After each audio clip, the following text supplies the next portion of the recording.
I'm Don Pettit. I'm a NASA astronaut, and I'm on the International Space Station. We're currently about 240 nautical miles above the surface of Earth.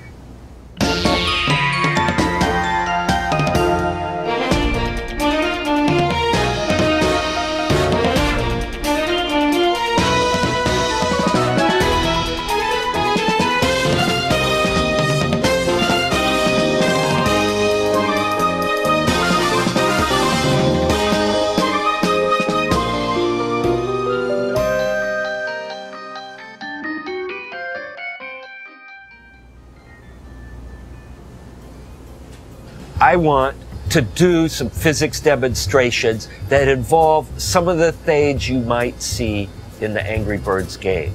And of course, I've got my Angry Bird here, but we need a pig. Well, I'm not very good at art. It's a good thing I decided to be a scientist and an engineer instead of an artist, because I'd probably be starving by now. Okay, here is Pig. And of course, Pig is the arch enemy of Angry Bird. And Angry Bird had some eggs. And Pig stole the eggs. And don't ask me how I got the eggs on Space Station.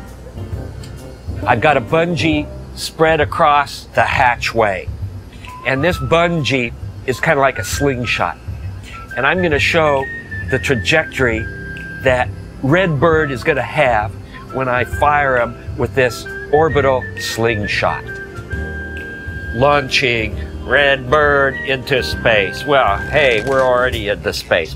Whoa, look at that. Whoa, all the way down.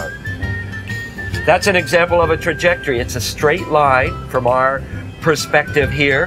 Gravity will attract an object if it's moving in a straight line, and it will no longer move in a straight line. It gets bent and it goes in a curved trajectory. And guess what? Astronauts have to worry about these things, because if you're in a rocket and say you're trying to get from one orbit and rendezvous a space station, you end up going in curved trajectories, and you need to know how to fire your rocket engines so that you can go from where you are to where you want to be.